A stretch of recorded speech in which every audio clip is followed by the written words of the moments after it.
No. I want to say we put our best foot forward last night in Nashville. I mean, it was. I've been here for a week. I would say that was my strongest effort so Yeah, far. that was pretty good. Yeah. That Tin Roof Midtown is. Was it? I don't even Tight. really recall much of what was going It on was there. just cool. What were we doing? Everywhere. I don't know. I never know what we're doing back there. I don't Just, even you know, remember. We just tried to get a white tea shot from every bar in Nashville. I'm pretty sure we got a white tea at least 7 or 8 establishments. It's We're white like- tea. When we're in, so we ran into each other in Tampa. Our schedules aligned. I was in Tampa last month, Yeah. and you played. What was the name of the tournament? Valspar. Valspar. Had a great showing. Thank you. And then maybe a bigger victory for you was beating me in beer pong that night. Twice. A lot. Yeah, like me and Blue had to call a huddle the next day. And like, hey, let's just put this behind us. You know, like we had to face to face. You need to put it be behind humbled us. every once in a while, Got just to like humbled. keep you hungry. You know? You humbled us, so we went just to paint the picture. We went out, played Sunday. That day was what, the fourth? What is it? Yeah, fourth last day? round. Yeah. And I think you took out some of the frustration of the ball. Like you said, I think I read one of your quotes. I think you tweeted it. You were like, ball just felt like it didn't want to go home. Yeah, didn't want to go to its home. It But went to its home. It went to its home in the fucking parking lot of McVitie's. I think like I had the advantage in the sense that we were playing outside and it was a little windy. I don't want to talk about it. And whatever. you know, golfers in the wind and stuff, like we're quite good at that. You were I didn't have you had a- grass to throw up in the air and stuff. you had a but I could clean feel line. it. Yeah, Felt like you had a clean line all night. Yeah. I've been outside all week, you know, figuring out how the ball flies in the wind. Yeah. Yeah, I didn't that put a damper on my grand finale at Tampa. But Felt good. Otherwise a great time. Felt good. Had a blast. Because the last time you kicked my ass, so Yeah. it felt nice to get. Usually I kick everyone's ass. one. I mean, here's the thing. I'm beatable. We're beatable. We're human, you know? Every night I go out there, I You punch the bleed just clock like we bleed. I bleed like you bleed. But usually when the bright lights come on, and you're a bright lights guy, you know, like when I consider that the bright lights like playing a guy, like Yeah. I gotta kick Max's ass. You know, Oh Max. yeah, no doubt. So the bright lights just didn't come on that night. Like no one was home for me and Blue. I just like that girl came over and she's like, "Do you guys practice this?" And I was like, "Hell yeah, All the that's time. what we do." Put in 10 years of this game. My dorm room in least. college, I had my apartment in college. Mm-hmm. We would just set up like a cup, and we would just practice like your solo cup at the end of the game. Love No that. beers, just like Yeah. grinding the shot. Yeah, just Working working on it. fundamentals. Chipping away. Yeah, chipping away. You know? It's a fundamentals game. No, People don't yeah, understand no that. days off. Yeah. But I think that's where the white tee was. Yeah, that was Became a introduced into thing my for us? life. Yeah, I didn't know about that. And you judged me after the first one I was get a white ass. tee shot. I think a fan bought me one. I'm like, what the fuck was that? And they're like, oh, it's a white tee. I'm like, I never heard it. I knew green tee shots. Green tea, yeah. White tee just sounds like a Tampa shot. And I was like, fuck, I gotta. So I think we went across the street. Tampa's hilarious because it's like Literally. the yeah. dichotomy of here is like there's 9 zillion bars. There were two. There's 2. We just kept going across the street back and forth. Yeah. And we went to the next place to get you a white tea. Just the lady didn't make it right. I don't know what she did. Nah, it was like sour. I felt everyone's judgment. Everyone was like, yeah, it was good. I was like, yo, we got white teas. I got white teas coming for everyone. No one liked thing. it. But then we rebounded, went back to the other place, and it was delicious. Yeah. So I want to say we All maybe in. had, how many white teas do you think we took down last night? Upwards of, we're in double digits. Oh yeah, we were definitely touching 10. Yeah. Well, I safely. was just surprised because like, I mean, shoot, I'm 30. I've been around the bar scene for 9 years. Like, you feel like you probably had most of the drinks. Right. And then you hear this new one you never heard of. So I kind of thought it might be just like a local thing. So when I come here and I aggressively go to the bar and say I'd like a white tea shot, and as I'm saying, I'm like, oh, they probably have no idea what that is. And she's like, oh yeah. She knew. I'm like, oh wow, like this is a thing people have been doing. I've just been missing out. Yeah, so I went out the night before solo mission with Versace. I was like, I'm gonna go down and have a drink. But for those listening, we're fucking right down the trenches. Yeah, you're in the thick. I mean, you walk out of here, you're in the mud out there. There's fucking bachelorette parties flying around, all types of shit going around. But went out the night before, got acquainted with the Broadway area. I had been in Broadway, but not like I got acquainted with the owners and the people and shit. So guys like, oh, you want a table, a section? I was like, no, we're just gonna go hug the bar. He was like, really? Like, yeah, we're gonna go hug. those are my favorite nights. Yeah, saddle man. up, Just hugging the bar. Yeah. Feel like we're right back in college. Be with the people. Never left. Yeah, and it feels that lean feels good. It does. The lean feels nice. Feels good having it right there, right under the right arm. You gotta flash the mullet, man. Yeah, it's getting nice. It's gotta be public. Can't be hidden at some bougie. Yeah, I mean, honestly, I had a lady. We were walking down the street a few days ago, midday. This lady, middle aged, like. When I said middle-aged, like I still consider myself like 12, so she was probably like 8 years older than me. That's fair. But she's like, "Are you bringing back the mullet?" Like that's serious. It was like midday. Like they were probably drunk. I was sober. I personally am. Like, yeah. We She's saw like, take it off. We saw two women, a little past middle-aged, in the airport when we landed here. Yeah. Very unironically, like.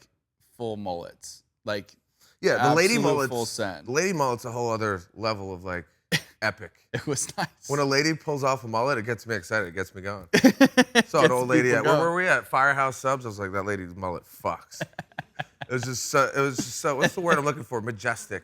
Yeah, it is majestic because they usually typically like women have like thicker, fuller hair, so you can really pull that thing off. Yeah, they could do it. They could do it. But yeah, the mullet. I mean, couldn't have timed the mullet better heading into Nashville. Yeah. And good to have you here. So you went today with the wifey, a little banged up. Hats off to you that you got out of bed and went because you're a better man than I was. I was also up 8 hours later than you probably. I don't even. When did you leave last night? Who knows? It felt like 3. Yeah, probably. And then you guys lasted the whole night though. Yeah. We made it till bars were closing, which we were there when the lights came on. Didn't realize. Yeah. Stevenson Ranch was still popping for 4 or 5 more hours.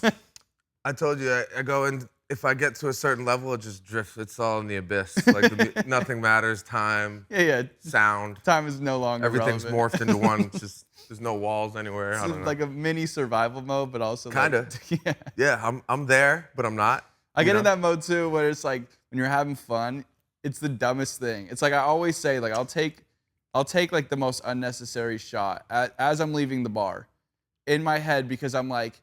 I just want it to keep going. I'm the king of that. Even though it does nothing. You get 100%. a little drunker as you get home. None of it matters. We stopped the bar right below us. We just stopped. I got a drink and walked out with it. Just came upstairs. Yeah. I don't know what it is. I want to say it was a Red Bull vodka. It just shows you where I was at mentally. Yeah, that's where I started with. Which I don't even drink vodka, so that shows you I was ready. Broadway will do that to you. We came in guns blazing. Yeah. I was proud of the effort. Do you want to save 10% on the best protein supplement on the market? John Kilmer here with Ritual. Now, I've been taking this Ritual protein. I actually just started. And, not only is it a clean protein, it's vegan friendly, non-GMO, sugar-free. It tastes amazing. But what really caught my eye about this protein, we talk about mental health a lot here on the YNK podcast. It has an ingredient called choline, which is incredible for brain health. You don't see that a lot in protein supplements. Now, I'm not a Harvard scientist like the good people that made this product, but if you look into choline, it is incredible for brain health, and it's something that our body doesn't produce enough of, so we have to get it from foods and supplements like Ritual protein. Now, there's also a very narrow perception that mostly gym rats take protein supplements, when in fact, everyone needs protein. Every single person. So whether you go to the gym or you don't, I highly suggest you look into Ritual Protein. We have a tremendous offer for you today. If you go to ritual.com/YNK, you're going to get 10% off your first 3 months of Ritual Protein. That's ritual.com/YNK and get 10% off your first 3 months. Tell them Steve sent you. Place is very dangerous. So are you thinking about potentially relocating here? I like where I live. It's weird. I've been talking ever since like we've been doing like this mental morph. I truly am starting to appreciate space, like land, like super jealous you guys were in Montana because it just seemed like you could kind of vibe a little better. Not saying that I can't really at home, but like our dream long term would be to have like a second place somewhere, and it's between here and Austin. Pretty much amazing places. Awesome place. We have family that lives in Austin, so that'd be nice. So we were here like looking around, And man, it's like Fantasyland. We don't. I mean, even I've never been around like living wise around like trees from LA where they just bulldoze those as fast as they grow. We don't need the trees here we don't need in the Los trees. Angeles. No, we'll be all right. And obviously Arizona, we have cacti. Yeah, it's a plural cactus. It's a different. You're right. It's a different. It's a different landscape, but I fuck with the desert vibe too. I like it. It's just a little like, yeah, it's different. It's especially like Scottsdale's not. It'd be one thing if you were out in like Sedona or somewhere where you had space, but like I've been trying to explain to people, like one of the big things I've been like noticing and like trying to try to put into words is I think there's a big difference between being calm and being at peace.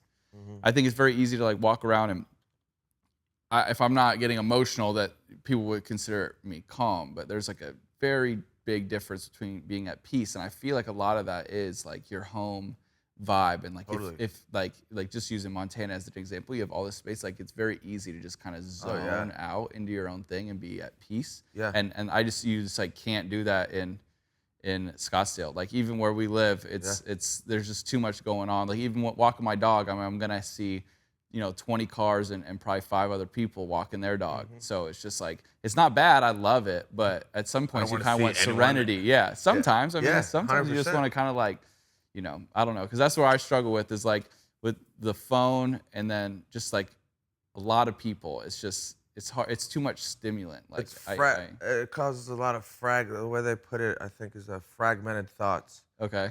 Where you just like, it's just all this data coming at you. It's like hard for you to just like be actually in the moment and present. Yeah. You said something interesting. That's a good point. It's just like there's a difference between appearing calm and then actually having peace internally. That's one of the main things of like meditation and all the things we talk about. Yeah. Like bringing stillness. Yes. I actually like bringing stillness in chaos, and that's why I love what we're doing right now, traveling around so much, because like since I've been here, I've journaled less, I've meditated less. I'm also finishing an album, so I kind of go into these modes where I'm like, even like my body, I'm just like, I gotta finish this, and like all I'm trying to do is just like be on a wave, and like creatively feel, But I just like had this thought when I was in the shower. I was like, I'll get a good meditation tomorrow, like a longer one than normal. But I actually have those thoughts when I go out, and this is the definition of chaos down here. But just like bringing stillness out there, even when I'm up here almost chaotic, like we're at the bar, I was fucking drinking a zillion fucking shots, But like there's still an element that you can, I really connected with that. A lot of the books talk about stuff like that. That's for the 7 Spiritual Laws of Success. That's like the big one. That's the one that book, first off, is like changed my whole viewpoint on maybe everything I've ever done. Best. But it's interesting to that exact point. Is like I've been playing really good golf, and so it's always easier to do these things when it's going well. And then last week I played really bad, or this past week I played really bad, and it was interesting because I could tell how much harder it was.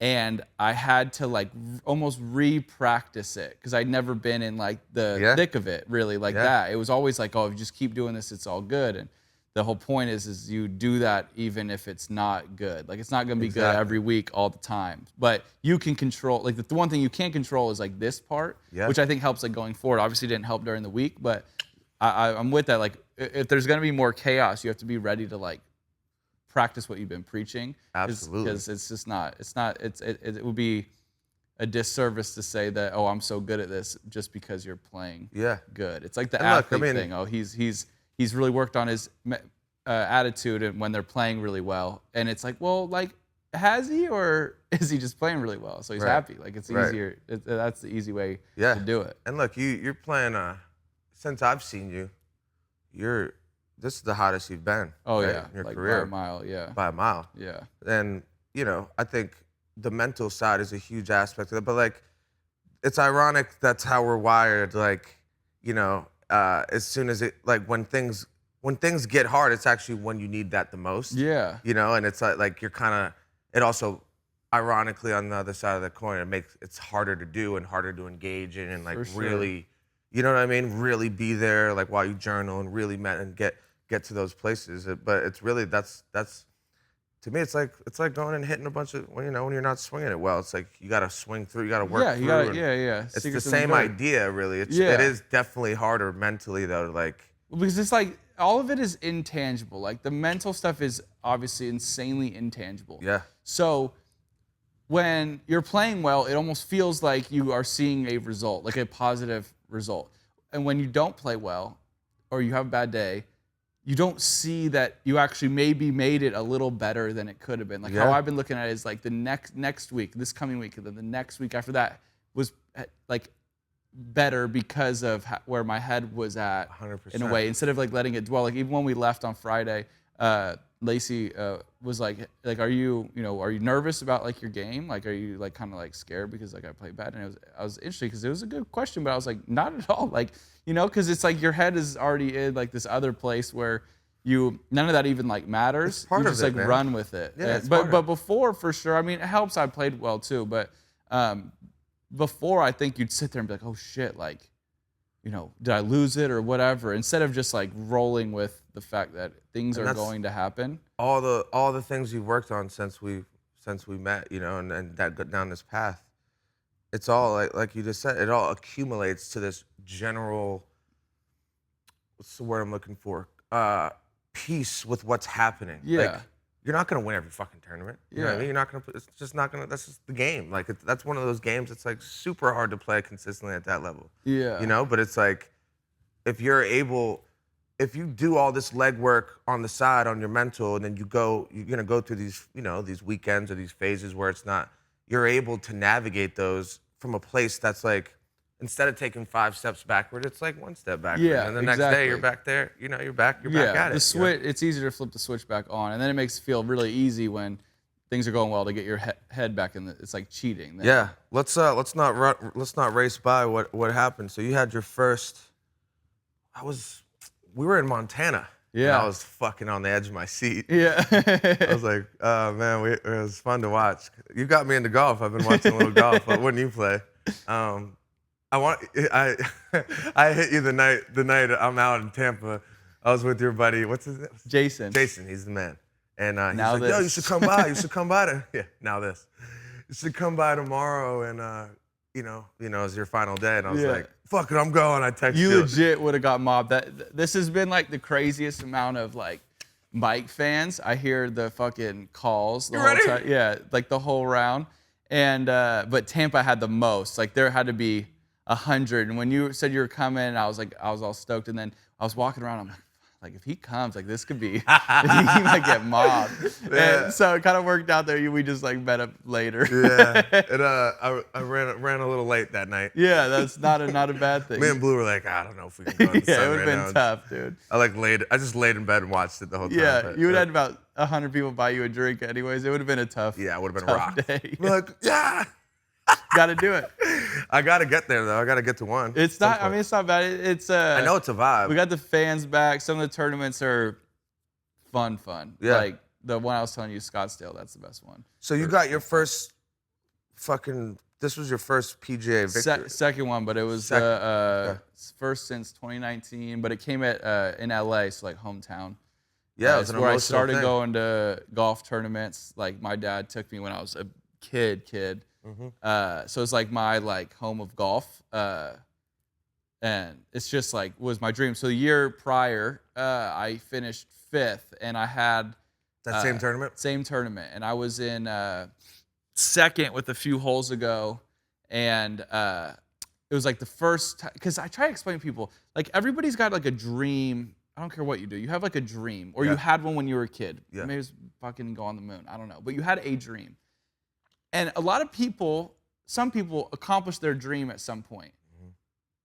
But it's like a version of the dream. Like it's like I want to be, like some people's dream is to be like, let's just say a millionaire. Mm-hmm. And they become a millionaire. Mm-hmm. But like the first way they looked at it was probably like I was going to be a doctor and be a millionaire. But they end up being like a business person, millionaire. Yeah. Like all those, it's very similar. It doesn't matter. Mm-hmm. My dream truly was to win a PGA Tour event at that golf course. Wow. Like, so like and not like to add to it, Tiger Woods is the host. So he handed me the trophy. Like I got to hang out with Tiger Woods after the round. Like I can't explain how like exactly like my dream was. So the year before when I finished 5th, it was a lot. I felt a lot of pressure all of a sudden. I remember on 15, look at the leaderboard and it says Adam Scott, who I've been watching there. I watched him win there before, compete there at least before, and then my name next. And I remember looking at it and being tripped out, happy, like cool with it, but I was like, whoa, like it all became super real.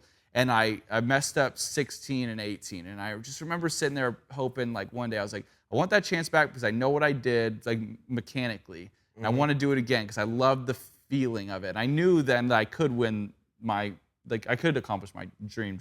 Yeah. So fast forward and now I'm back there and it was very eerily like similar. I played with Dustin Johnson on Saturday, who is the #1 player in the world, and had to kind of battle him. And then the Sunday was similar. I was behind the whole day and just kind of chipping, but I felt like way calmer. I was like, I knew what I had to do, and I was just gonna keep like kind of chipping away and see what happened. But it was fun because then you get to like, I got to 16 where I messed up, and I was sitting there thinking, going back to like practicing your mental stuff, I was sitting there thinking like, I've thought about this for like about a year about what I did wrong and how I would have fixed it if you could have like a one-shot mulligan. And I was like, all right, like go prove it. Like that's cool. Handle your stuff. So it was really cool. But the story, I'm gonna say it again. I told you last night, but I think people like this. So I'll stay in the tournaments in like Santa Monica area in LA, and I was staying like on Ocean. So every day I'd turn right, and you could either take Ocean or PCH.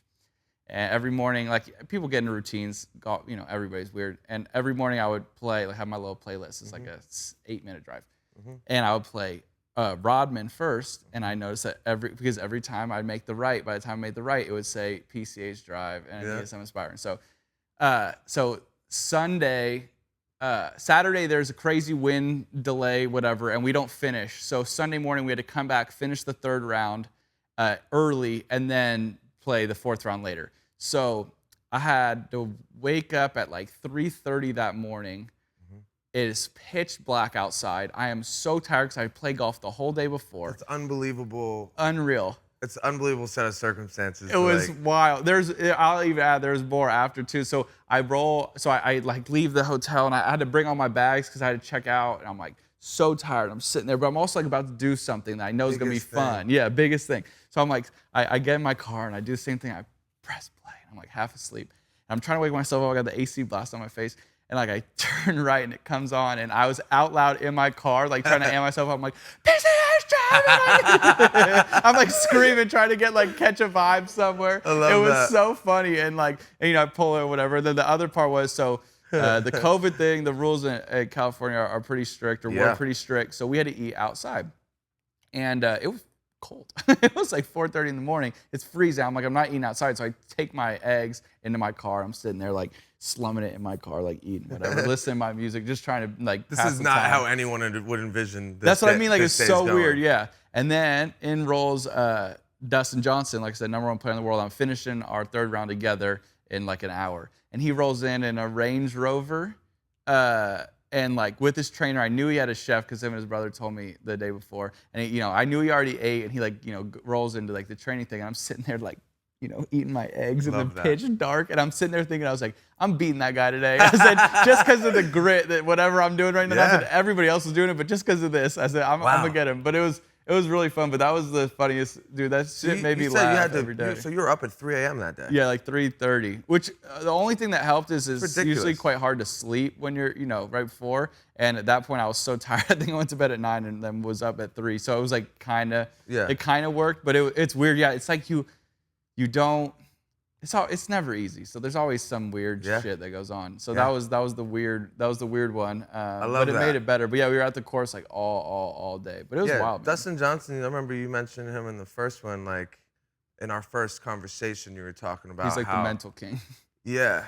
And you were talking about, how getting to the PGA Tour and existing with those guys and looking at them as peers versus like, oh, I've been with those guys, great, like it's hard. And it's interesting that, like a few months later you're there and you're in that spot. Yeah. Do you want to give your taste buds an earth-shattering orgasm? I'm getting hard just thinking about it. John Kilmer here with Truff. Now, Truff is, unless you've been living under a Dwayne Johnson, Truff is the leading luxury hot sauce in the world. They are all over Instagram, all over your Instagram feed. I'm sure you've seen them. They have an enormous social media presence. Everyone is always talking about how great Truff is. It is an absolutely tremendous hot sauce. Now, the name Truff comes from its main ingredient, every bottle infused with either black or white truffle. And I'll be honest with you, up until now, I have never tried the product, and in the past week, I have put this shit on fucking everything. It's great on meats, vegetables, mac and cheese, really whatever. I was never even a hot sauce guy before I started using this. Now I'm hooked, and now I want you to be hooked because you're going to absolutely love it. If you go to truff.com, that's truff.com, and you use promo code YNK at checkout, you're going to get 15% off your entire order and free shipping. But they don't just have hot sauce. They have tons of other great products. They have, pasta sauces, spicy mayonnaises, you name it. It's truff.com, truff.com, promo code YNK to get 15% off store-wide and free shipping. Tell them Steve sent you. I want to go, because I watched. What hole was it where you fucking get that crazy lie? Oh, like 10 it was like, in the first playoff hole, where it was right against a tree. I was like, I'm like, is that serious? Like, yeah. It literally is like, what? How far was it? It was from about the base like of the tree? 3 inches from the tree. The funny part is, so that, like I said, I've been going there forever. That golf course is my favorite course in the world, and that hole is very famous because it is. It's the 10th hole typically, but I guess they use it for the playoff, which makes no sense. And but it's like the hole is chaos. Like it's a bad hole, but I like it because of where it sits in the tournament and like and it just sometimes you need kind of crazy. It's fun. Literally anything can happen. So you kind of hit it, and you always just hit it anywhere left of the green. So you kind of hit it at the trees, and you just see where it goes. So Tony, who I played the playoff against, hits first, and he hits a good one. We say good shot, but you don't know where it is. And I hit one, and it looks in the air like maybe this far left it is. Like everyone says good shot. I loved it. So when you get up there, I see his, and his is like in the garden spot, and mine is like kissing a tree. I couldn't believe it.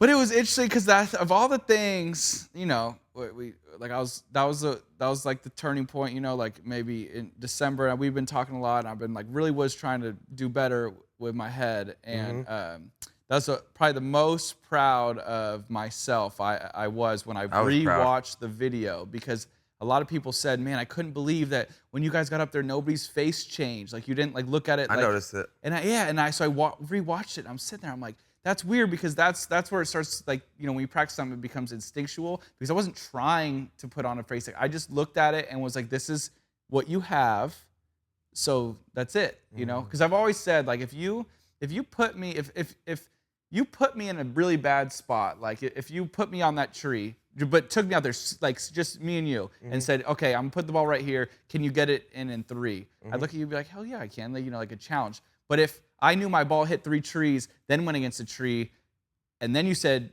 okay, well, you got to play, I'd be like, well, I got screwed, and like this and that, and like what if, and all this stuff. So it's like I always wish you could just have that. Golf's biggest cliche is one shot at a time. The only important thing is the next shot, and it's so easily said, and I hate cliches, but that is the one that is by far, obviously, the most important thing, not only in golf but in life. It's just, what is the next thing? That is all that matters. Whatever happened can't help you. It's the now. So you work on that as best you can, and some weeks are better than others. But that was like the one where I was like, okay, I saw that video. I'm like, all right, you're doing something. Like, you're learning something. Like, your brain isn't like it is like engaged with what you're reading, and it's getting it. Look, that feeling you get when you like, we talked with Lacey about it last night a little bit. Just like, you're drawn, if you're something inside you is drawn to what you're reading, and you get that connection to it. It means that feeling is, it's like intuitively leading, like this is something you need, It's like something that you can connect with and can add value. It's like that law of attraction type stuff. And it's like, reason I say that is, like, in your heart of hearts, if you truly are buying into it, it can become very transformative, like very quickly, and And I remember watching that, and I was overreacting more than you. Yeah. And I was like, I remember having that thought, like you talk about that whole as chaos. It's an interesting thing, Yeah. You brought the stillness Yeah. in the chaos, and I mean, you were really in the chaos. It was a playoff to win your dream. Yeah. And the whole before that, you had a gimme, like for you, that was a gimme, and it just didn't go down. It was the worst. And a lot of, like, I wanted to ask you, like, what happened, like when you missed that, were you able to just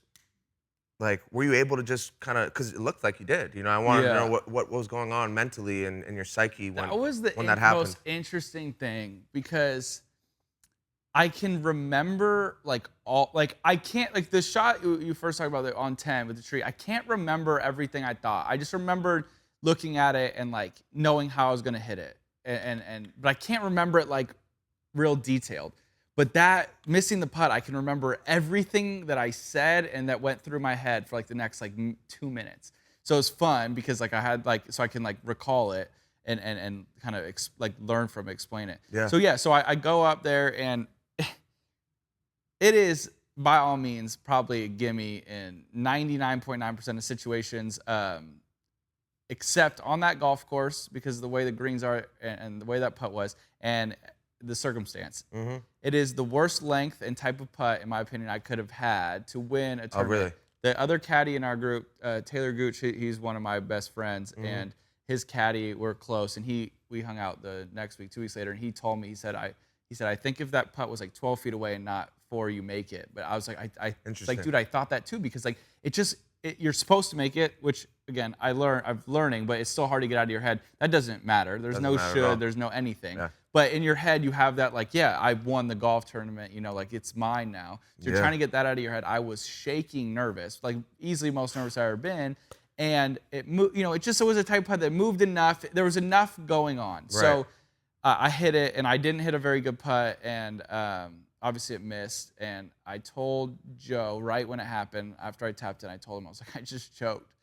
But I was laughing, but I think it was fake. Like that part was fake. I was like laughing. He was like Superman that day, especially at that moment, because he slapped me on the back. He goes, I don't care, we're fine. We're gonna win it in the playoff. I'm like, okay, cool. Like he wasn't even like phased. Maybe he was inside, but he wasn't phased. Yeah. So as I'm walking, I'm thinking to myself, you have the heart just drops in your stomach, and you're like, what just happened? Like, but this is the part that was the good, is as I'm walking, there's like fucking 40 stairs to walk up the hill after that hole. It's a nightmare. And my legs now all of a sudden feel like sandbags. And I'm walking up the thing, and I'm sitting there thinking, I just shot, what'd I shoot? 5 under on Sunday, no bogeys in the morning when I refinished with Dustin. I just played with the #1 player in the world and beat him. I just played perfect freaking golf. And I was telling myself that if I missed that putt on the 3rd hole that day, no one bats an eye. Everybody on that putt would have said, oh, at Riviera, at the golf course, everybody misses. I've been there many times. Everybody misses a short putt in a week at Riviera. It's like, that's the thing about the golf course. Okay. So you put it on the 18th hole, the 72nd hole of the golf tournament, the last hole, and you miss it, and now all of a sudden it's you choked. Right. And I said, I don't believe you choked. I mean, obviously a little bit, but I said, I don't think you choked. I think that came up at a wrong time. And if you look at this perfect day of golf that I had, bingo, and ruin it because of one putt, if you think like in your head, that's a disservice to your day. If you think that you ruined your day. That's a fact. So it was nice, like, and by the time I was up the top of that hill, so you're working through that in your mind as it went so fast, but like, 'cause I could catch myself drifting, like I could catch myself drifting to like the what did I just do? Yeah. Instead of in the exact same words, what did I just do? I just shot 66. I balled out. As nervous as I could be, I balled out today. So it's like, why? I made a good putt on the hole before that one. So I was just trying to find like all the good stuff that had gone on. But then I get in the scoring thing, and this is a story everybody likes, because I get in there and I called Lacey just because I always call her after we're done. And I was just like, hey, I was like, I fucked up. I don't know how happened, but I fucked up. And she, she kind of like laughed, and she said, so she's been doing this thing. It's very, very corny, but it's more of a joke, but she'll tell me every morning for around three like tips, like advice. She doesn't know anything about like golf stuff, but she'll like say something. So, and some of them have like some meaning, some of them are just funny. Right. They're usually mental type stuff. So that morning I had forgotten, but she told me that I needed to forgive myself quickly that day. And at the time it seems like nothing, but right when I started talking to her, she said, "Don't forget to forgive yourself quickly." And like it almost choked me up right when she said it, because I'm like, this is like, it felt like fake. It felt like this is, there's no coincidences. So that's what it felt like. And I was like, wow, like that is, I need to know that this exact moment. So I felt like this lift. I felt light all of a sudden. I'm like, hell yeah, I'm about to play a playoff and I'm going to win the playoff. Like, why not? I'm playing better than everybody. And, amazing. So I walked down to the range, and the only thing that was the problem is when I did turn my phone on, I didn't think about this, but I have tons of group chats like everybody does when you're 30 years old. And all of them are going off because all my friends are talking about what we're doing. And Joe's in all my group chats too. So I now see like, hell yeah, hell yeah. And then you see the, oh no. And you're like reading people's emotions, and it's taking me back down through these emotions. And I'm sitting there and I'm like, oh no. Like I that was the only bogey about having the phone on, because I was like, I saw too much. But in one of my main group chat, my like do his best man at my wedding, Peter, he had been messaging us all week asking if anybody would make, he wanted to know if anybody had made a hole-in-one on 10, which is where we were going for the playoffs, par 4. Like no one has, at least in tournament, has done it. Right. So he was like joking. He's like, someone's going to do it this week, I bet. Obviously, like it's just an absurd take, and we were making fun of him all week. So I had my phone out, and I was sitting there, and I'm in a really good headspace now. I'm excited. I'm loving life. Like I'm back to like, okay, I'm good. But I'm nervous, but I'm there. And I was like, I saw all these things. I was like, well, if you're gonna be you, like not trying to be somebody, not trying, like you're just gonna be, what would you do right now? And I always make jokes and like kind of like lighten the mood. And like I said, I saw these other messages, so I knew everybody was uptight in my group. So I just texted Peter.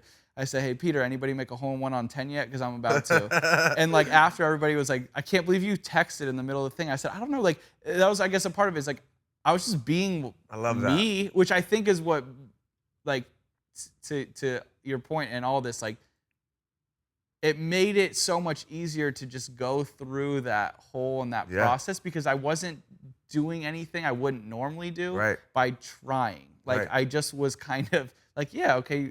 It's a funny joke. The biggest thing that's shining through on all this, as you just walked us through all that, which is dope, is the power of awareness.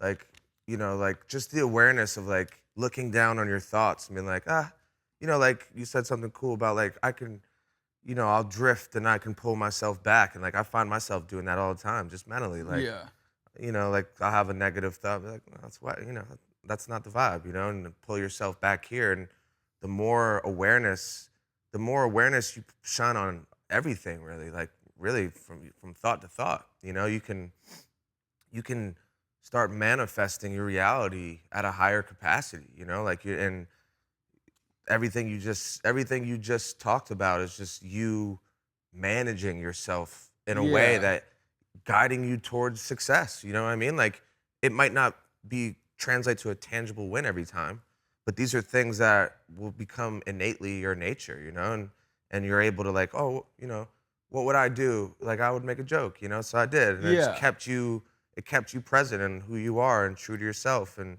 then you're able to go out there and handle the next, you kind of got trolled again, right? Yeah. That next, and you managed it and you go on to win it.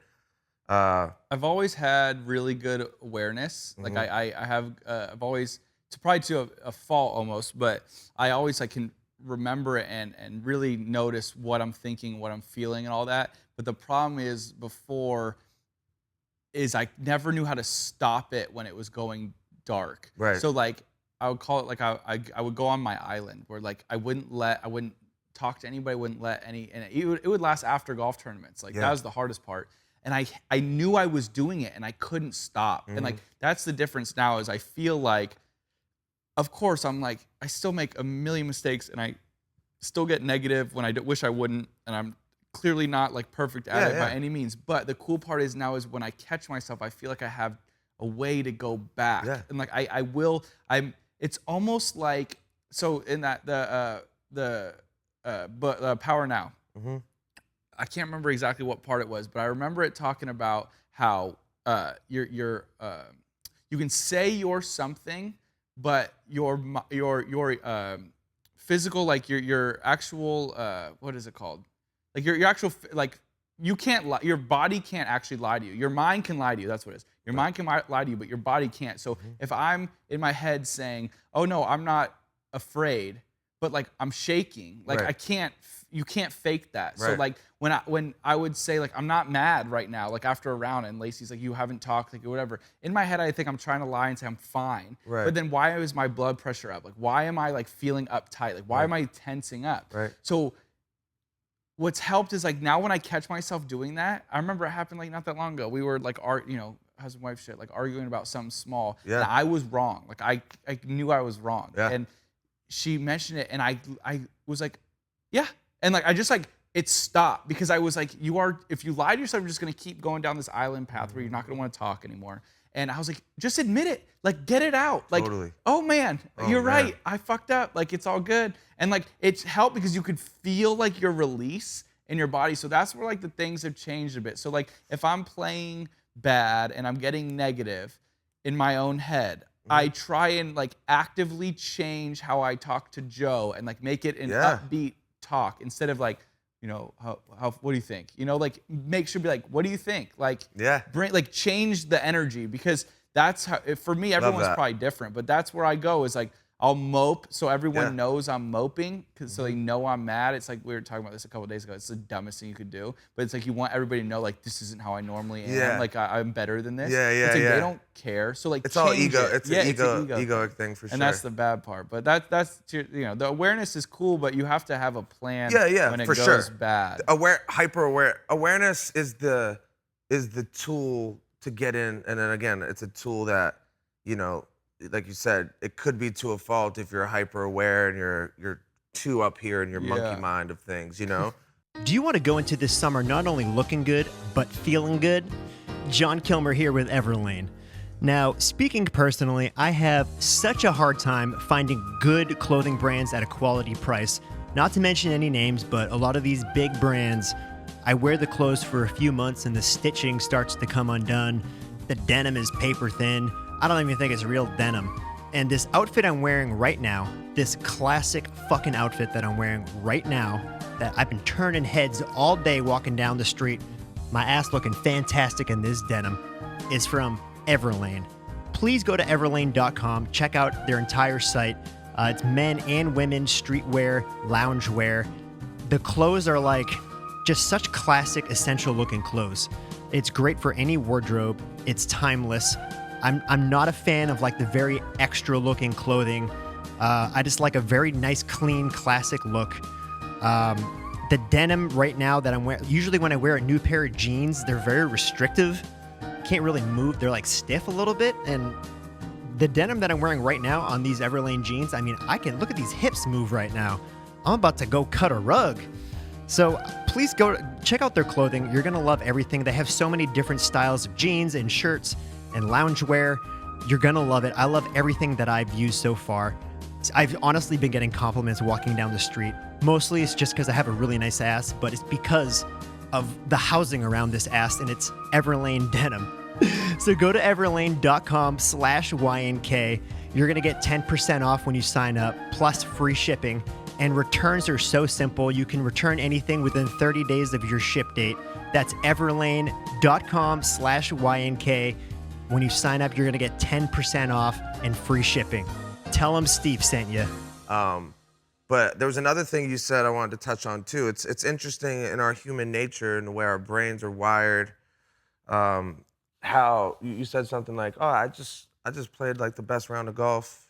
If I look at this as an entire body of work this weekend and what's happened, I mean, I should be ecstatic. Yeah. But one thing goes negative, and all the focus goes there. It's how our brains are wired, and I think it comes from, I might botch this, but I'm into the brain and the mechanics of it, and where our brain, our brain's constantly, even our entire ecosystem of our body is like protection, survival. Yeah. So like when something negative is like, ooh, everything's firing, like how do we, the negative stuff is like a higher alert. Like you go on alert, like when it's something painful and you're like, ooh, how do I avoid this, or how do I fix this? Where when you're in flow and things are good, like, you know, it's there's more internally. There's a lot of peace, and it's not really Things on like high come and alert go. mode. Yeah. So, I mean, I read that in a book. I'm not sure where, but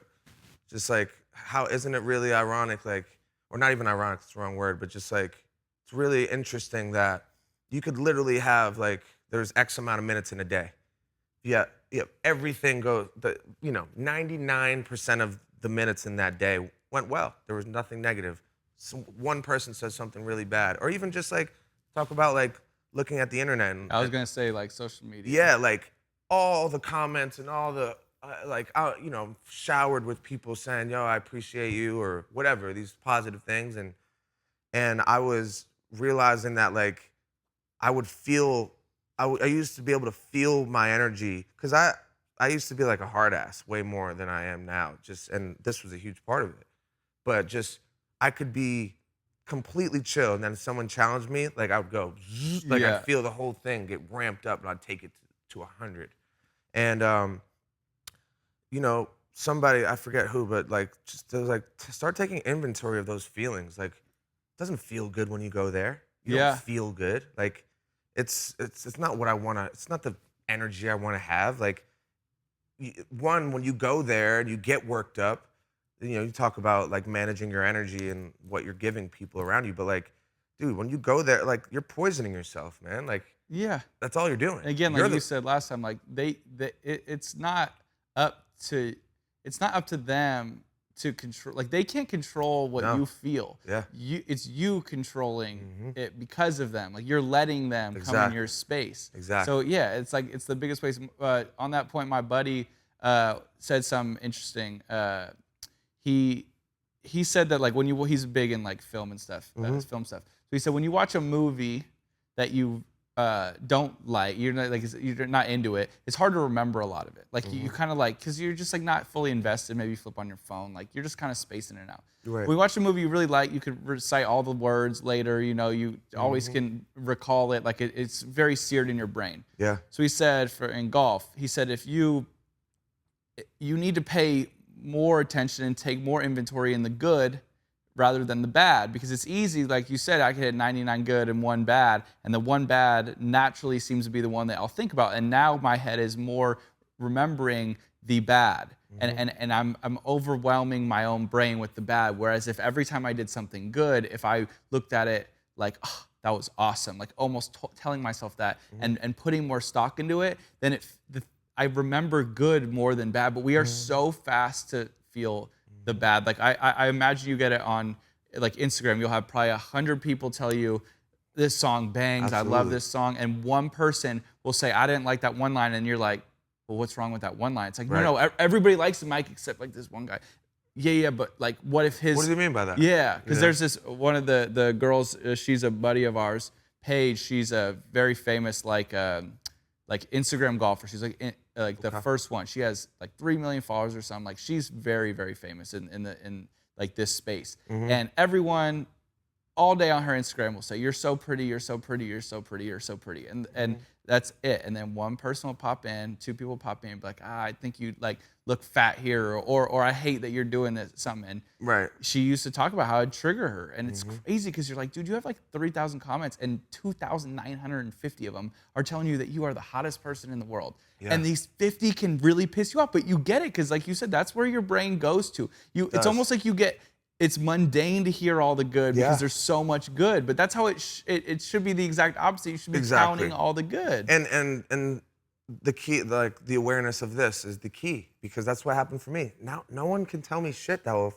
I mean, I'm not gonna say I have so much, I lapse and I have so much to growth, but I know for a fact what used to happen internally. And I've experienced my whole life like that, where like someone triggers me, my whole shit, and then for an hour later, like I'm calm again and back to a normal space. Did you ever find out like why?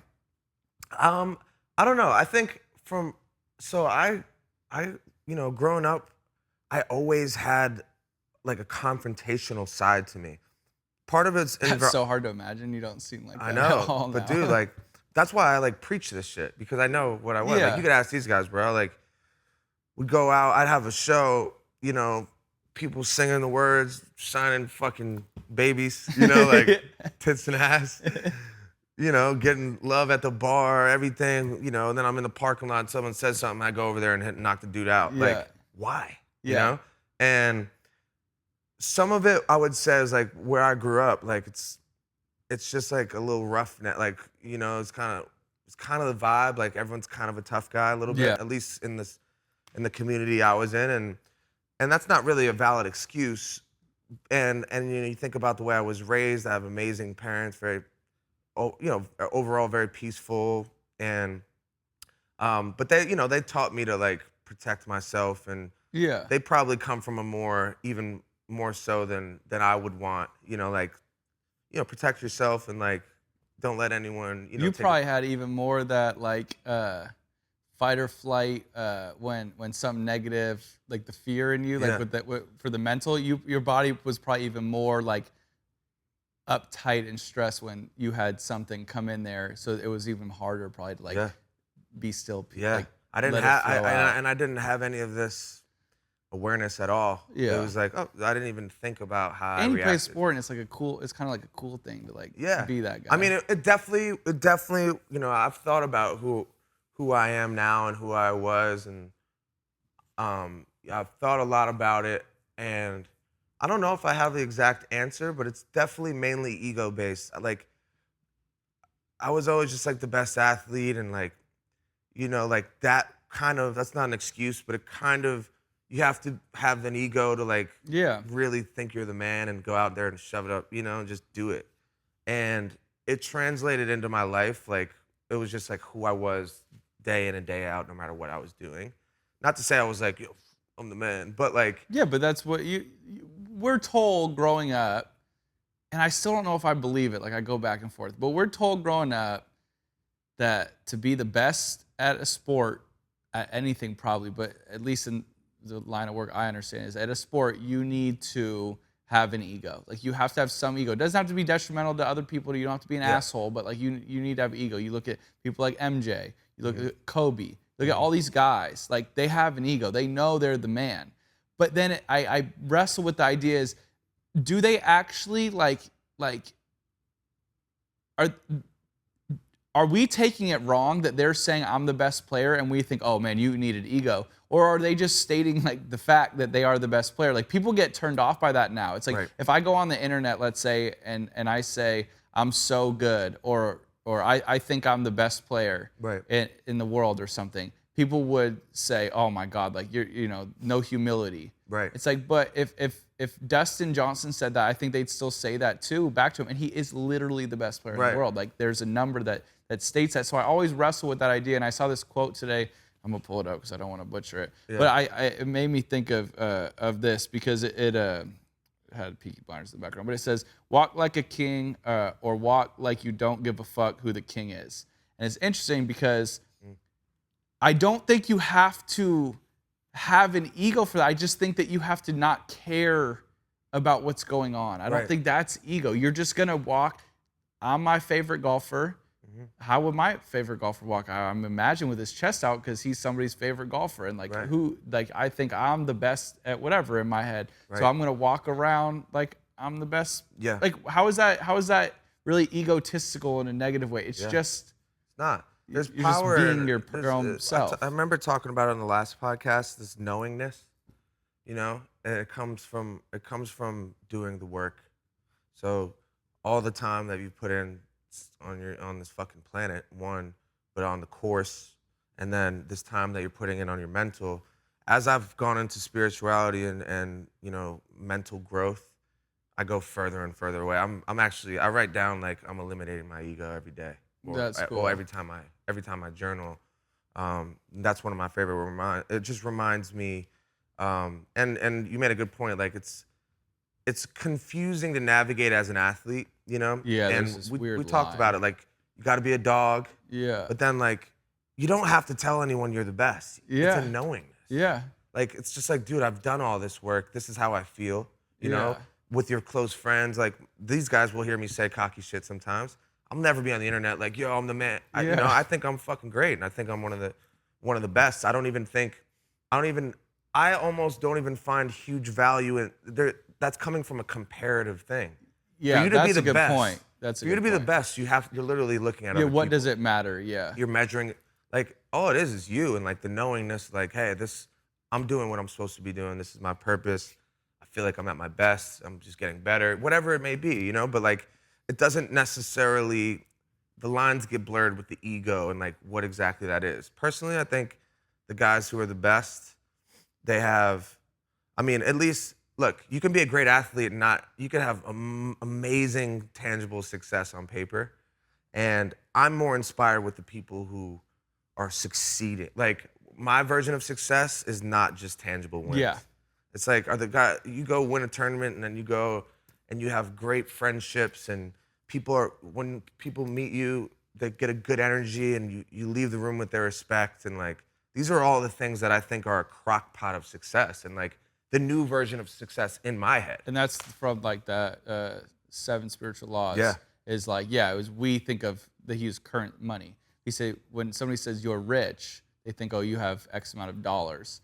Where he's like, that's a very small part of it. Like, you're rich with giving people your energy, people giving it back to you in a positive way. Like, Absolutely. that's wealth. And that's where, but that's, again, to the sports thing, that people would look down upon it and be like, why are you happy you didn't play well? So, well, I'm not happy I didn't play well. I'm just happy. Yeah. Like, I'm okay. Like, it doesn't, none of that is going to affect me. And you shouldn't. But it doesn't mean you shouldn't go work your ass off because you play. But like, I'm super motivated to go practice this week. I'm very excited for that. But I also didn't beat myself up after the week because I'm no longer catching the value in how that would help anything. How does that help you? It does.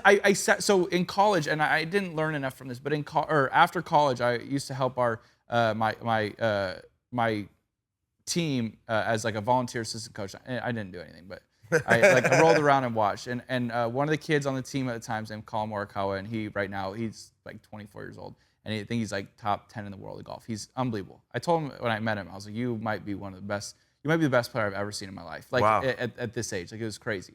And he's proving it. But I watched him, and it was interesting because he has a great head on his shoulders. He doesn't need any advice, didn't need anything. But I was just watching him as somebody who, as I told him, I said, I know more than you do, because I'm more experienced in life. I don't, I'm not preaching anything. I just can see it from a different lens a little bit. And when you're not playing the game, all this stuff seems so obvious. So I'm watching him go, and he walked off, I think it was like his 11th hole, and he made a mess of it, and he's heated walking by me. You could just see he's heated, stewing. I was sitting there thinking for about like 30 seconds. I said, okay, because I was always the guy who would be like, oh, I get determined when I walk to the next tee when I'm pissed off.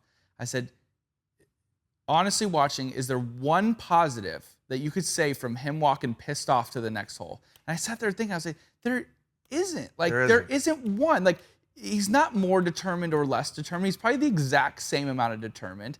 The anger is only making him more uptight. Now, he played great and ended up, I think, winning, and like, it was all good, but like, I just getting to watch somebody who's really good at something and me think to myself as an outsider, like, oh, you're going to be fine. You're going to get it right back because you're the man. Yeah.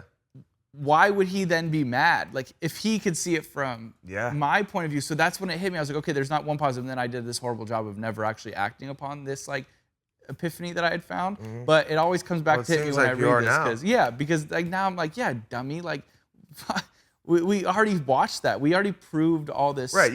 You made a point in the last podcast that stuck with me. It's just like, you're talking about practice and how you want to essentially like translate what are you doing?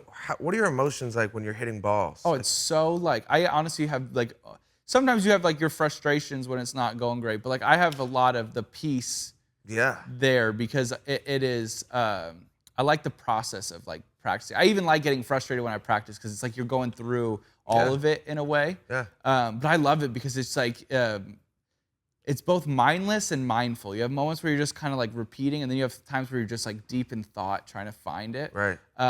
And so it's like honestly like an enjoyable ride. Yeah, absolutely. Most of the time. But, to the point of like, you said something along the lines of like, I want to practice how I play and play how I practice. And like, I've hit 1,000 balls in the last, 2 weeks with this with this general temperament. Yeah. Like, you were never like, oh, fucking heated. Like, you're not like your boy yourself. was going on 11 or whatever.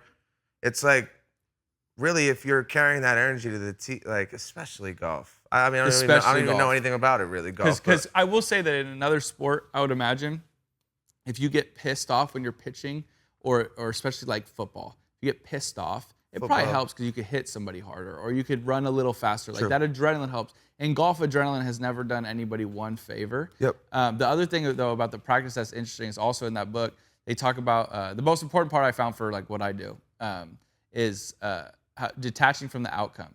This is legitimately, I've heard this said before, obviously, like you come across all these things, but it was the most like simply put I've ever had it, and I can't stop thinking about it because it's so obviously right. So you talk about how there's a difference between, intention and desire. Yes. And desire is when you have attachment to the outcome, and attention with attention to the outcome, and intention has the outcome doesn't matter. You just do it. You're a student of this now. I love it. But that hit me so hard because it was so interesting. So when you're practicing, there is some care of the outcome, but there's no consequence, like ever. Like I can hit it 100 yards the wrong way, and I can just swipe another ball and hit it, and that thing doesn't matter. So you very rarely have one that goes 100 yards the wrong way because that's not. There's no uptight like feeling of fear. So as much as you want to practice how your temperament is on the range to the golf course, you should also try to be that same who cares where it goes type person. Put all the attention, put all the care into it, into what you're doing. The intention's exactly right. And then just hit it.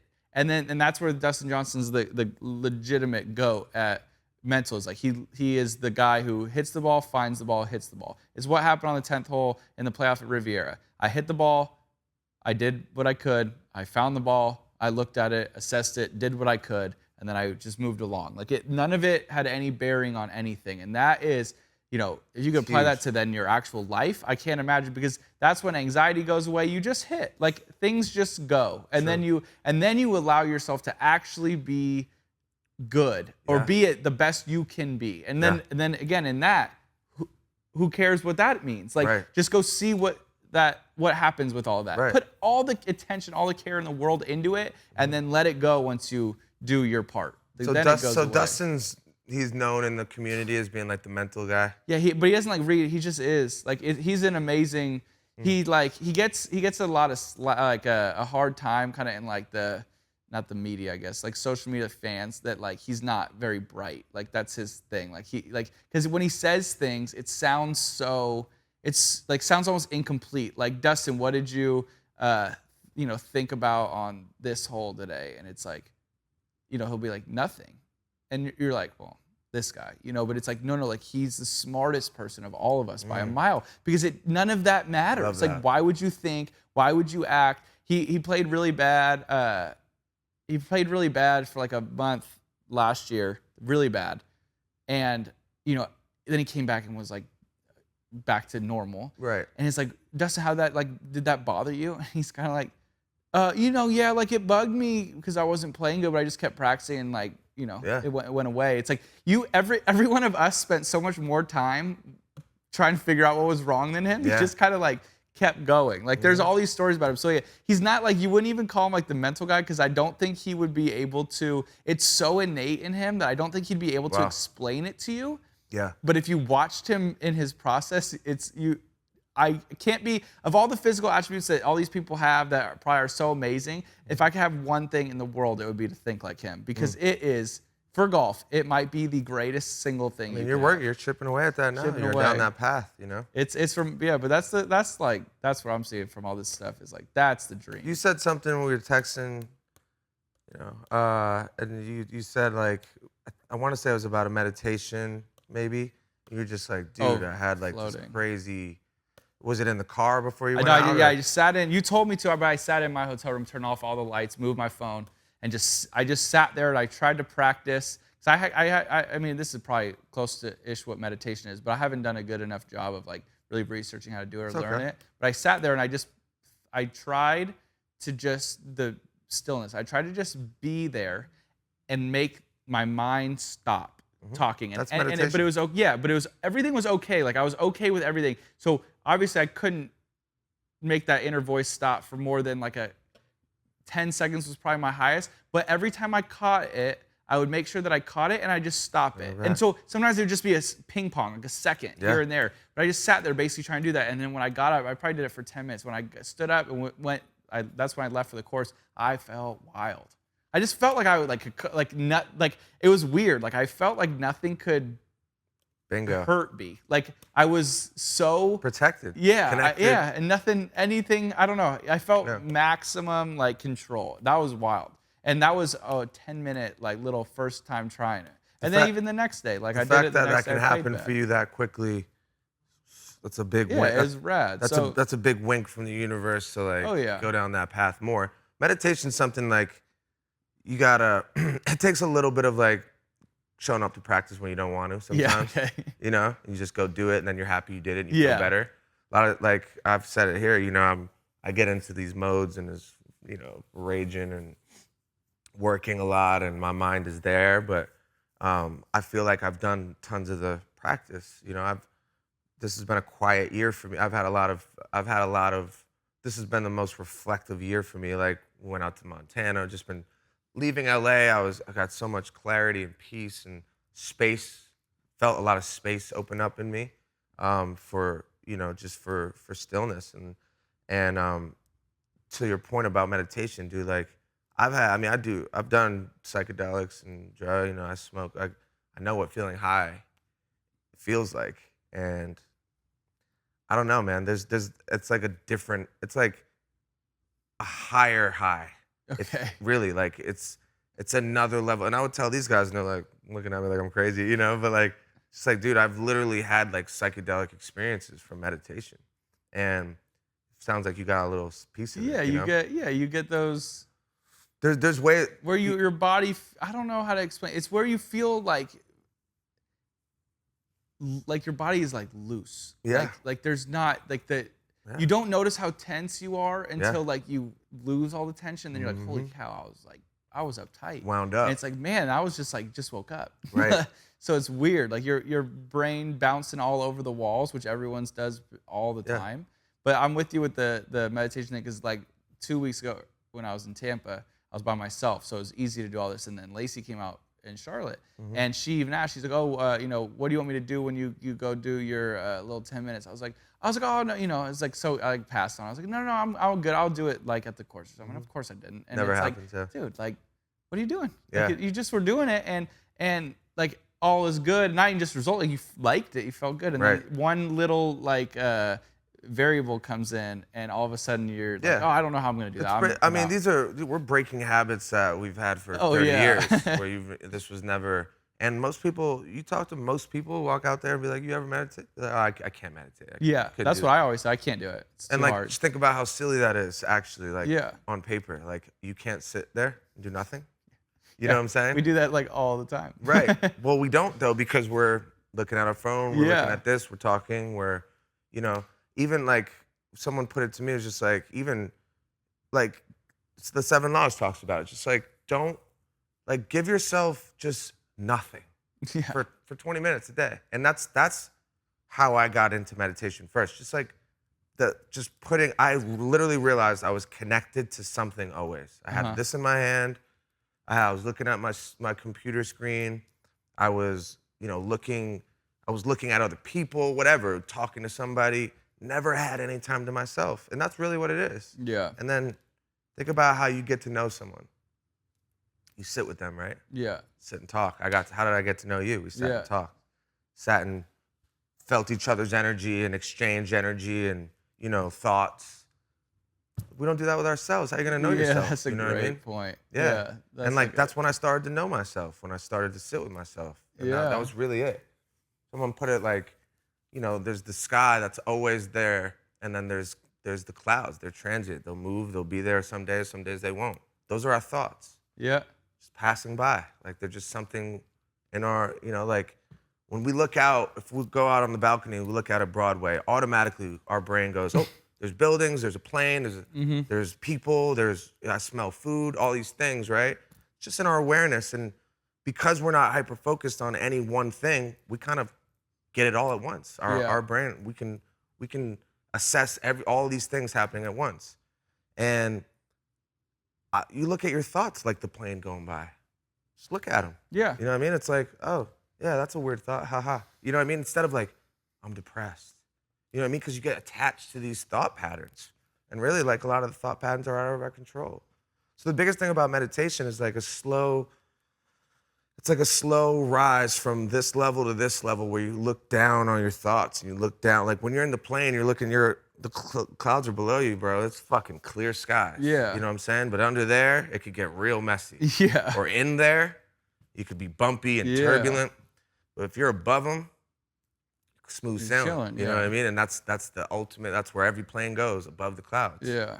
So that's really how, like, a layman's term looking at meditation, I just like started getting less attachment to the thoughts. They're not me, you know? Yeah.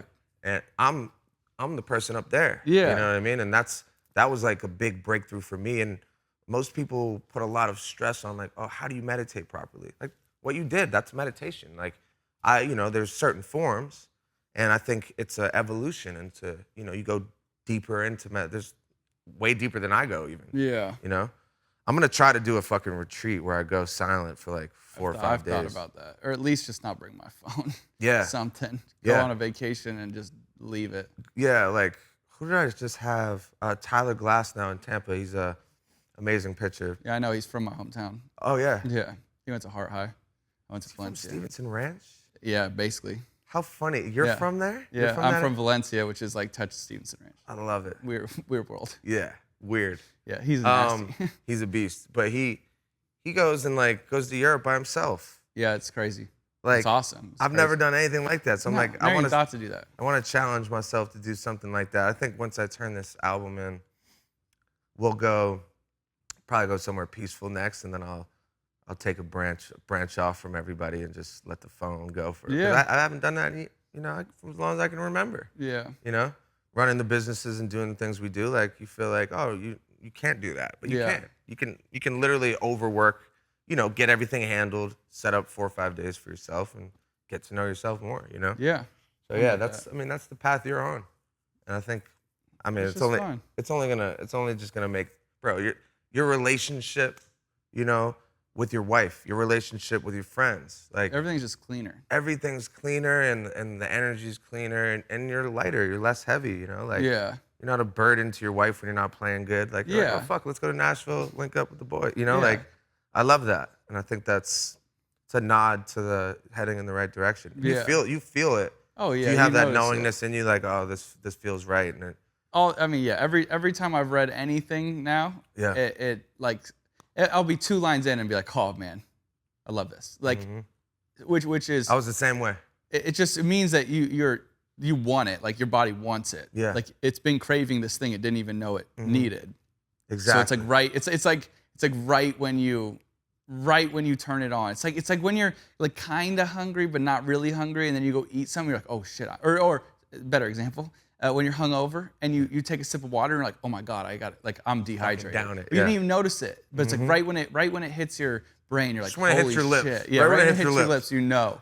Well, so like that's that's what's fun too, is like now it's like chasing that feeling more often is cool, and like talking like to anybody who wants to about it. And I feel like my friends now, like I have some that are getting into this because they've been like listening to your stuff and like love that. Like, and I'll run it back. Like they'll ask me about this stuff, and now like the coolest one is I had a buddy who I think it was from this podcast or might have been right after, but he said that he was dealing with like low-key type depression. He said it's not real depression, but like he was like just kind of like felt like he was in a fog. Yeah, in a fog. He said everything he did, he felt like there was no value to why he was doing it, and he felt like kind of wasting. And he said that like, but he didn't want to admit it because it felt weird. Like he felt like he was being weird because his life's awesome. Like he's a normal dude. That's a big part of the depression though that exists. Yeah, that you think you're the only shame, one. Like, like also just like, the awareness that like you don't really have big problems. Yeah, you shouldn't be complaining. And you're like ashamed of the way you feel, and it just makes it worse. And so and that's exactly I think what he was going through. So he said like he started talking. We talk about it all the time now, and I sent him the book. He sent me stuff to do. He's gotten deep into meditation, and it's so interesting how like happier he says he is. I would have never noticed, but how much happier he says he is, which is cool because I like attracting to those people now more. I mean, I still, be with my buddies obviously who don't do that, but it is really cool to have like somebody call me up or text me and be like, hey, I was just reading this, or I was just in it, maybe, and I'm like, cool, because now I know I can do that back. And the other thing I'm trying to do with all that too is when I want to say something,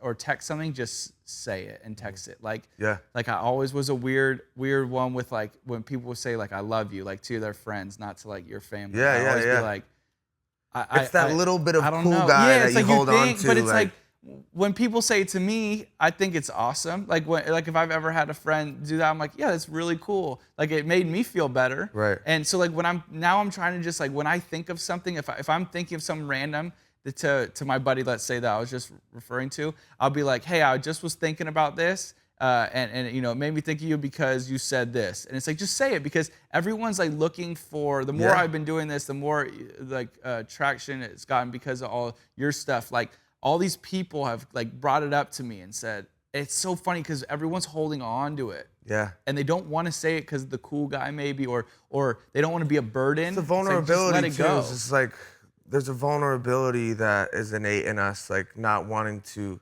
when you put yourself, it's scary. Put yourself out there, and people are. But what's the what's that? That's what this is. The most important is what is the what's the bad outcome? Yeah. That it's an they illusion. think you're weird. Yeah, it's an illusion. Then you don't have to be right. They mean that goes back to the thing. Like they then mean nothing to you. Like it would, even if they used to, you just prove that you wasted time. If they think you're weird for that, you'd be gaining 9 times out of 10. You'd be gaining that information. Exactly. It's like all of it is good if you take it for what it should be. And that's the fun. So it's like, I don't want to be vulnerable. Well, why? Like, at what point is that bad? Yeah. Like, there's not one bad thing that could come from that. There's a huge undertone of all this, and I think what you're knocking on the door of already, like, which is exciting. You're moving really fast. Like, it's like starting. It really is like it's all about fear. Like and like fear.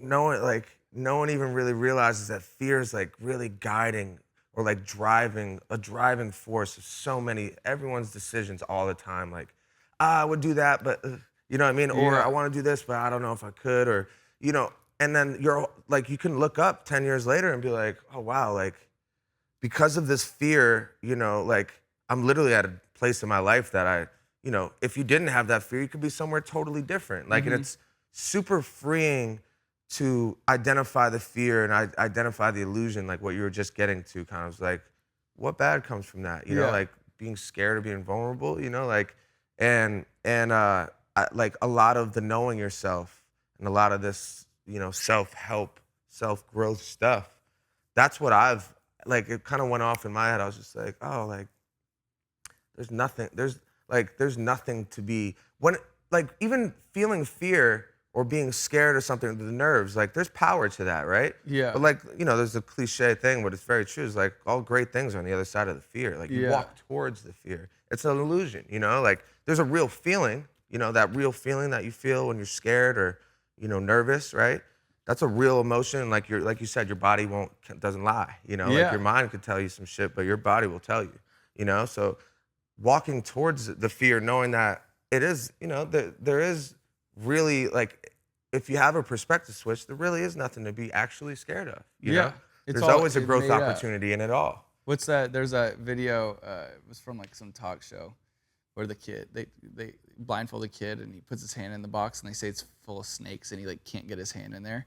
And it's like, I would be the same way, I hate snakes. But it's funny because like it's an illusion, there aren't snakes. Your body is reacting to something that it actually doesn't know is going on. It's like when, like, I think like a healthy, normal fear of the dark, like if it's pitch black and you're walking, you think you're gonna run into something and you have your hand out, or maybe somebody's there. It's always like the funny thing is like, I lock the house and like shut off all the lights when we go to bed. And if I do one light too early, I have to walk my hall in the pitch black, and I'm always worried I'm gonna walk into something, or you get that weird thing of what if somebody's in here? Like it's so dumb, but it's like I'm afraid of something that has not happened yet. I should deal with this as it comes. I should still be cautious, but the actual body feeling like fear of like everyone's done it when it's pitch black and you're like waiting to hit something. Yeah. You're like scared of something that like might analogy. not even be there. Yeah, I like so that. It's like, why don't you just, again, going like to the like athletic stuff, like still prepare, still do things to be better. So make sure you're cautious with you walk. Maybe have your hand out, but your body should not be like locking up, waiting to get hit or something. Like you still need to, treat it like everything's, normal. One foot in front of the other, and like let's see what happens. But that is the thing is everybody. Yeah, there's like the unknown is the scary part, but that's like where you're supposed to be going to. That's where you see like potential or whatever. Like that's where you meet it. You gotta push it a little bit. What do they say in the 7 laws? It's the I should know this off the top. It's the wisdom of uncertainty. Yeah. And just like this point, like the way they put it was just like, you know what you know already. Yeah. Right? Like there's a loop. It feels like a lot of people, you get into these, loops of the way your days and your nights go and your job and your weekend. And that was like a ding, ding, ding that went off for me when I knew I wanted to leave LA. It was just like, I know this, like I want to go into the uncertainty of life. Like, I don't want to stay here, like, and LA is that's just like an example, but it's really like, I want to explore the unknown and, whether you never know, guys. Like, that's the whole, the way they put it, he puts it in the book is just like, that's where all growth exists is in the unknown. Yeah. You stay here and do this, how much growth can really happen, So even opening up your mind to this and the way you've gone into it, it's like a whole new world for you, And I know because that happened to me, and I was just like, I'm looking at the same things and they're looking a lot different, like it's so like you don't even necessarily like. I'm lucky to be able to upend my life and go leave and travel and do this shit. Like I understand it's an anomaly and it's not really applicable to maybe a lot of people listening, but you can stay right here and start doing new things and change that loop. Like in the same house, it'll probably look a lot different in 2 months. I mean, it happened to me, man. In Arizona, I was a little in the trenches in the beginning, and then,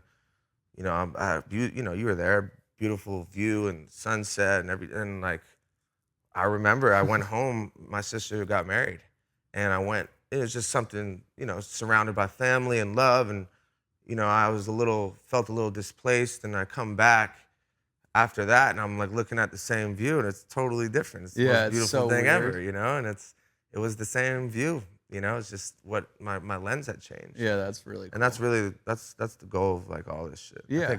I love that you're, going down this path and you're so open about it. I think it will help a lot of young people that want to play golf, but just in general, like that whole crowd doesn't necessarily strike me as like a huge, not that it's not a spiritual crowd, but no, like it's not. Yeah, it's a sport. Like everybody's got their code, their exterior like guard up. Right. Yeah, that's just something that comes with the sporting culture, and I get it. You catch pieces of it in people's interviews here and there, but more often than not, they're gonna keep it close. I think you're gonna be the guy, like you already are. You're just being honest, but like just opening people's minds to this in that space. I think it's really cool.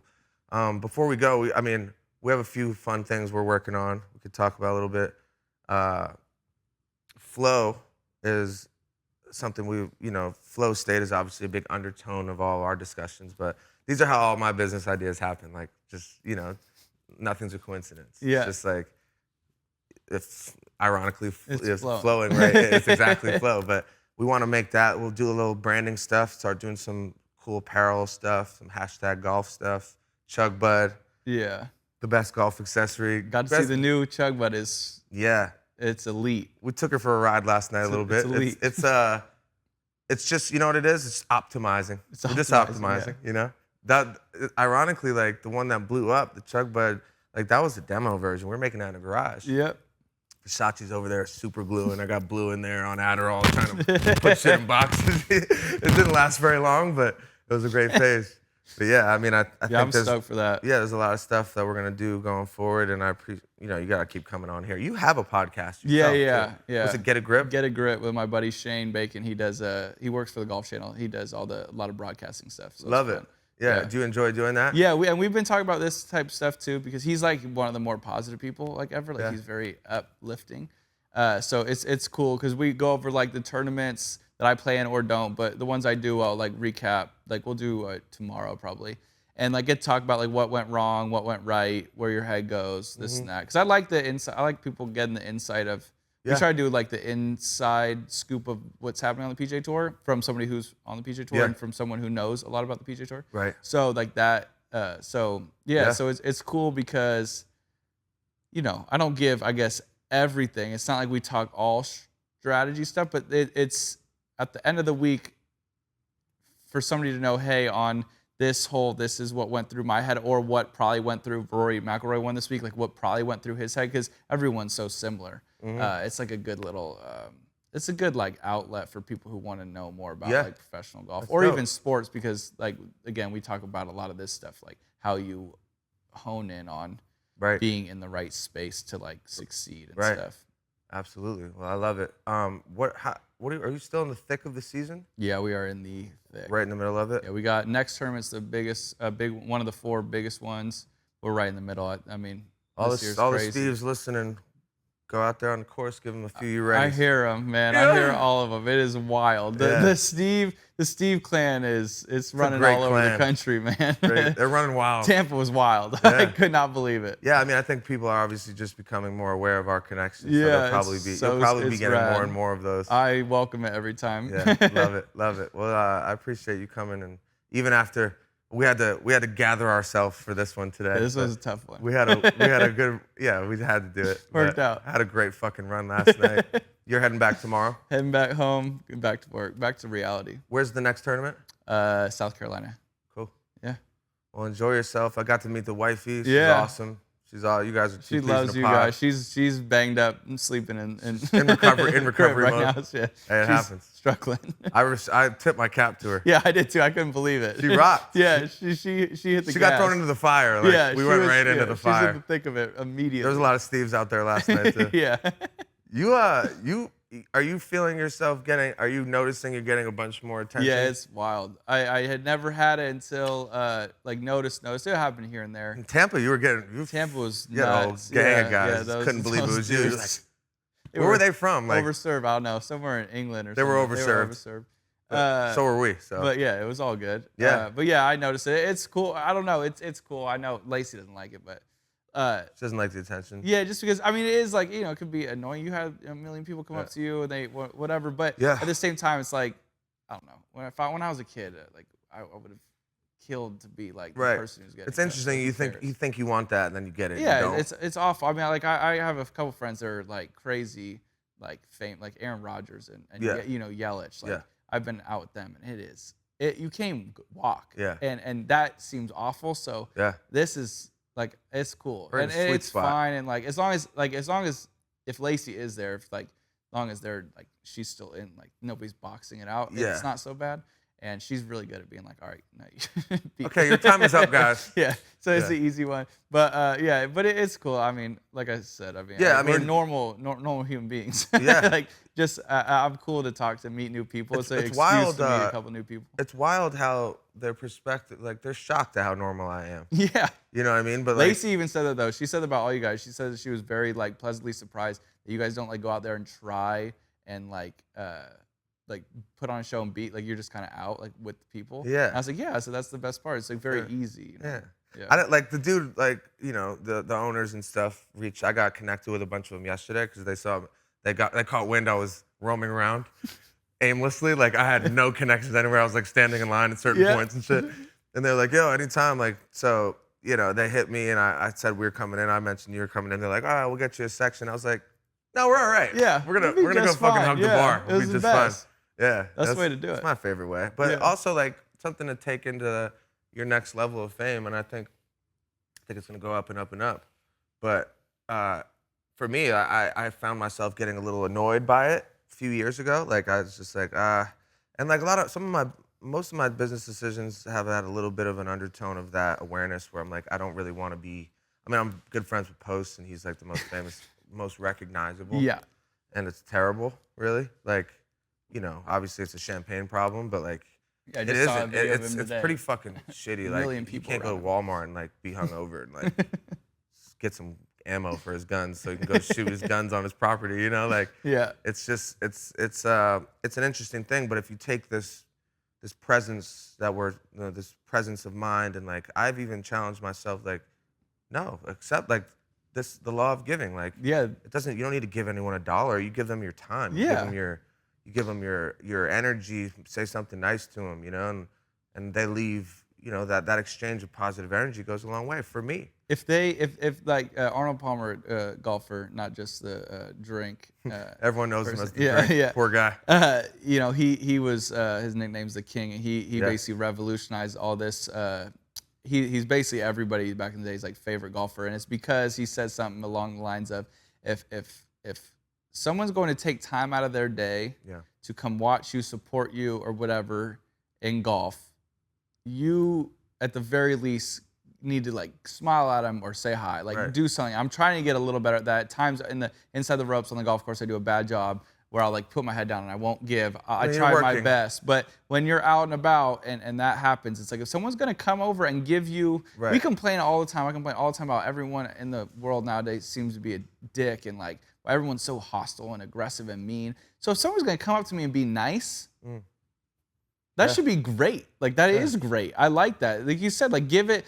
Like I'm getting all this like positive, loving energy. No one's come up to me and been like, "Oh, you're that guy." What a blessing, really. Yeah, it's so like, cool. I get why to post thing and like some of these guys, like I get it.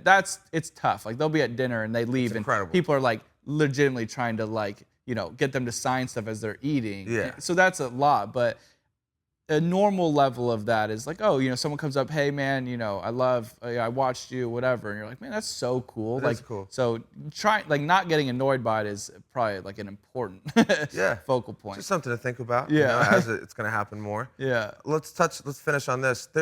Did I see something that the PGA announced that there's gonna be incentivizations and bonuses for players who are creating social engagement? Like curating, So they how exactly is that working? Not super sure, man. It's incredibly ambiguous. There's a lot of like there's a lot of skepticism of like why it was presented. The PGA Tour can't pay, like PGA Tour doesn't pay us.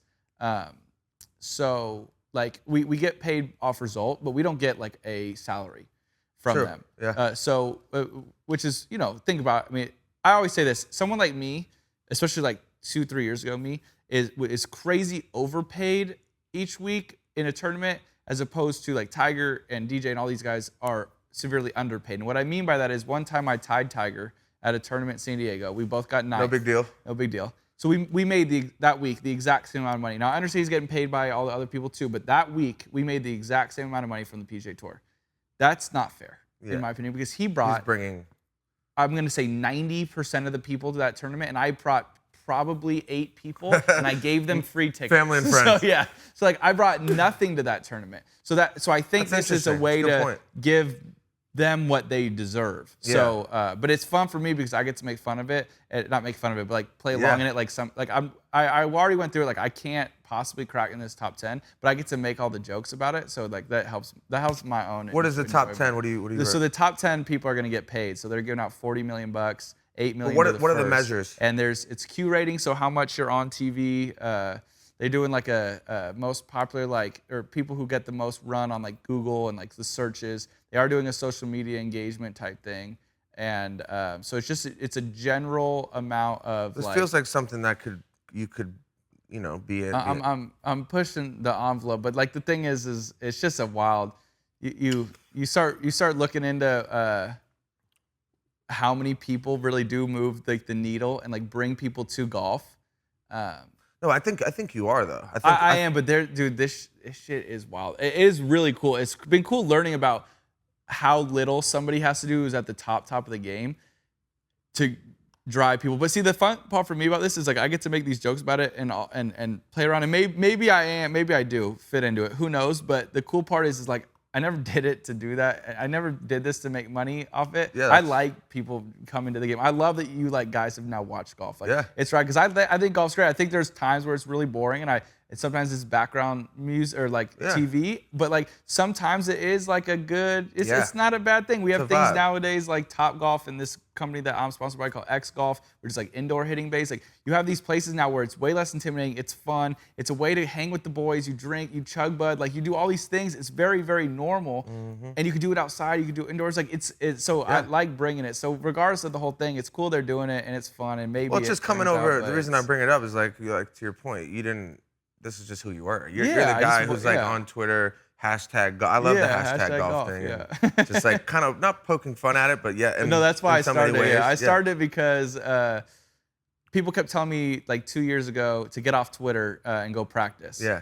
And all these guys. How narrow-minded. All these guys on tour, like I think their managers run their Twitter or whatever. So their tweets at the end of every single week are, great week. Thanks to the Valspar Championship in Tampa, got 63rd place and had a great time, whatever. So I was like, all right. So I said, you guys want me to stop tweeting and stop doing all this stuff? So I would just tweet at the end of every week. I'd say, thank you to the Wells Fargo Championship. Made 4 birdies and 8 bogeys this week. Finished, 149th or whatever I finished. Hashtag golf. Because it's the dumbest thing that these people do because it is not engaging. It is. You're almost re-trolling the fans. Like if they cared, they would have watched you do that. Right. So but now it's become fun because now every time I got all these people though right now, and that makes me of all the dumb shit I've done, that makes me the happiest. So people just say hashtag golf because it's like an all-encompassing thing. Yeah. It's kind of like the Steve thing. Like everybody's a Steve. 100%. Everything in golf's hashtag golf. Like somebody has a bad hole, oh man, hashtag golf. Like everyone has a good hole, oh hashtag golf. Like it all fits. We talk about with the chug bud. We're gonna do hashtag golf chug buds. I'm so stoked. We'll make $1 zillion on those. But the hashtag golf thing is just like, I don't know. There's just something special about it. I love it. Feels right. It does. So let's take it to the moon. Can't wait. But yeah, man, I appreciate you, buddy. Safe travels back. Keep the train moving. Catch you in the next city. I'll be somewhere. The Steve tour. The Steve tour. Just fucking ransacking the United States. Might take it international. I love it. Yeah. All right, buddy. Cheers. You the man.